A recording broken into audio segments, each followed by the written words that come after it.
There is no doubt that the United States and its Asian allies view North Korea as a grave threat to their national security.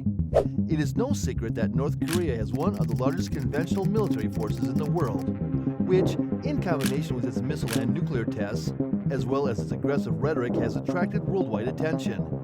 While world powers have tried to slow down the process of acquiring nuclear weapons, they have been ineffective in doing so. But that's not the only thing. There are still many other reasons why it is still a country that no one is able to stop. So let's talk about this in depth. Make sure to watch this video till the end. I believe that it is evident that the North Korean regime possesses the capability to produce nuclear bombs by using weapons-grade uranium or plutonium, which are two of the primary elements that are necessary for producing fissile material. The U.S. intelligence community estimated in 2017 that North Korea possessed enough fissile material, one of the core components of nuclear weapons, for up to 60 nuclear weapons, and each and every year it produces enough fissile material for an additional 12 nuclear weapons. And with that kind of pace, by the year 2022, North Korea might have enough fissile material for over 100 nuclear weapons. In fact, a report published by the RAND Corporation in 2021 predicted that North Korea would be capable of stockpiling around 200 nuclear weapons by the year 2027. However, the Bulletin of the Atomic Scientists Hans M. Christensen and Matt Korda estimated in 2021 that Pyongyang has sufficient fissile material for 40 to 50 nuclear weapons.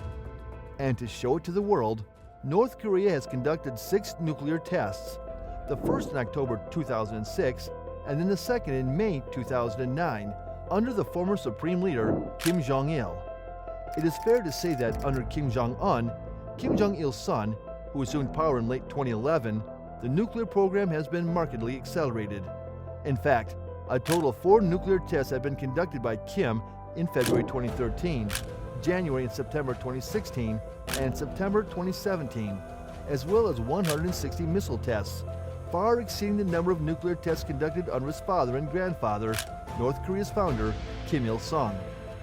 And with each test, North Korea's nuclear explosions have grown in power. And now, there has long been a belief among North Korea's isolated dictators that nuclear weapons can be used to ensure the survival of the regime against U.S. military power, thus enabling it to unite the Korean peninsula on its own terms. And in an effort to thwart the dangerous trajectory of the regime, successive U.S. administrations have tried a variety of strategies. It is true that some efforts have been made, but they have been set back by North Korean perfidy, by changes in policy direction, and by cautious partners and allies in the region who wanted a different approach to the process. Throughout most of this time, Pyongyang was working very hard to preserve and even expand its nuclear program, which is something that is now clear to us. And it should be noted that North Korea has several nuclear weapons and is perfecting the missiles that can deliver them in a timely manner.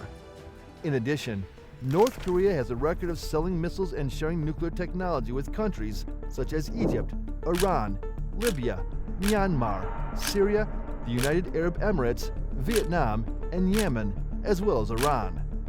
According to the UN, the country has secretly transferred equipment, know-how, and technology dealing with nuclear weapons and ballistic missiles. Considering North Korea's economic constraints, there is a great deal of concern that the country may be forced to resort to selling more nuclear material and information, thereby enhancing the potential for nuclear terrorism as well.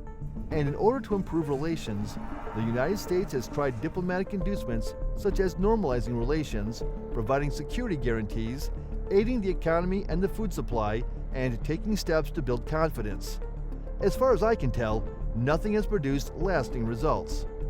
Although the United States and its partners pursued freezes on North Korea's nuclear weapons program, it still found ways to violate these deals, and when caught, refused to allow international monitoring and verification of its activities. There had been attempts by the U.S. administration to impose sanctions, but they have not been successful due to China's hesitance to enforce them and inadequate international response. There was some success during the Clinton administration with the negotiated plan to stop North Korea's nuclear program, but it ultimately failed to be sustainable.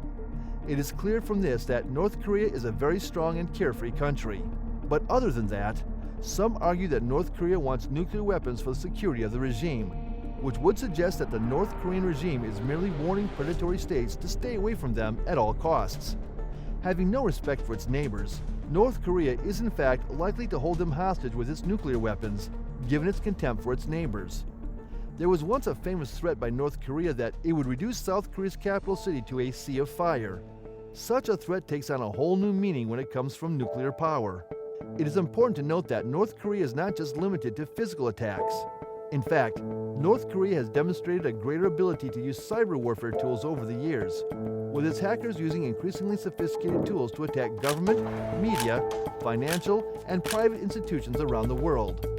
There are some experts who believe that North Korea's cyber warfare capabilities now pose a more immediate threat to the country than its military programs in the near future. Pyongyang has made considerable investments in developing its cyber attack capability through the investment of labor and capital. As a result of relying on Chinese and Soviet assistance in the 1980s and 1990s, North Korea's hackers train at top technology schools in North Korea and attend top science and engineering schools in China in order to gain access to advanced technology that is unavailable in North Korea. North Korea has proven over the years that it is capable of devastating critical infrastructure systems, infiltrating military, government, and intelligence networks, and destroying critical infrastructure systems. The North Korean government has been implicated in a number of cyber attacks aimed at South Korean banks and media outlets, including the 2014 Sony Pictures hack, which was perpetrated by groups with ties to the country. It was alleged in December 2016 by the South Korean military that North Korea had breached the cyber command of that military. In 2017, the WannaCry 2.0 ransom attack compromised aviation, railway, and healthcare networks in the United States, Asia, and Europe. In fact, according to the U.S. Department of Justice, a North Korean man has been charged with participation in WannaCry and several other high-profile attacks for being a member of the Lazarus Group, which is believed to be backed by North Korea and responsible for those attacks. North Korea's cyber unit, known as Kimsuki, which is in charge of cybersecurity in the United States, Japan, and South Korea, continues to target individuals, think tanks, and government agencies involved in national security and foreign policy in these countries. Additionally, Pyongyang's cyber apparatus is increasingly focused on cyber theft as a major source of revenue for the regime and its weapons program, stealing money from financial institutions and cryptocurrency exchanges, as a major source of revenue for the regime and its weapons program. As of 2019, North Korean actors have targeted organizations in over 30 countries for the theft of cryptocurrency, and a UN report has revealed that North Korea has stolen more than $2 billion through cybercrime. From all of this, I guess that it is evident that Kim Jong-un is a dangerous man whose only goal is to make his country the strongest country on the planet, and he seems to be waiting until he has the maximum amount of leverage before acting. In conclusion, in the present world, the North Korean regime has proven to be one of the most enigmatic and unpredictable forces in the world, and it is hard to know what it will do next. In spite of numerous attempts made by the international community to curb North Korea's nuclear ambitions and human rights abuses, it continues to defy the international community, often at the expense of its own people. Although the reasons why nobody can seem to stop North Korea are complex and multifaceted, there is no doubt that the situation requires continued vigilance and strategic diplomacy to make it stop.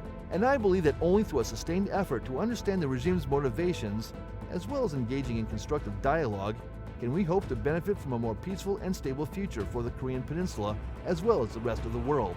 Anyway, what do you guys have to say about it? Tell us in the comments. And that's it for today's video. Make sure to give this video a thumbs up and subscribe to the channel for more such videos like this. Don't forget to press the bell icon to get notified when we upload a new video. We'll see you guys in the next one. Until then, peace.